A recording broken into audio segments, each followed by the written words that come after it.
So tell me a little bit about this helicopter. This is not just a little puddle jumper, a little helicopter that a rancher flies around to check his cattle, is it? No, sir. It's a Bell 206 L3. It holds 7 total. So you got 2 seats up front, and you got 5 seats in the back.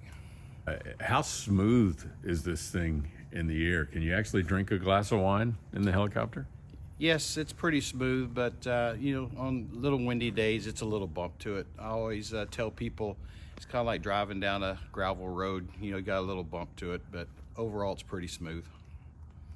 And a lot of people don't know this. They think if something happens to a helicopter, that it's just going to drop out of the sky. That's not true, is it? No, sir. It's actually called an auto rotation.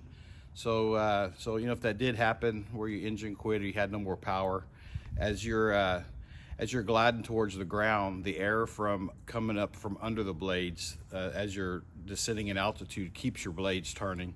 And then once you get to the bottom, you do a flare, and then once you do a flare, you level it out and you pull your collective, and you land it smooth, just like if you were under power.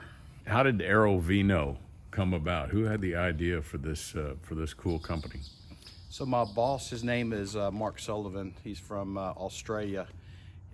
He used to come over and rodeo back in the day, and he noticed that in the Texas Hill Country back then that the wineries were starting, and he liked wine, and he flew helicopters back in Australia, and he wanted to put the two together. So that's kind of a little bit of the history how it's got started.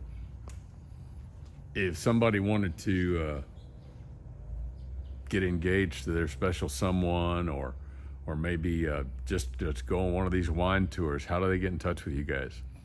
You go to our website, aerovino.com, or our Instagram, Aerovino Luxury Tours.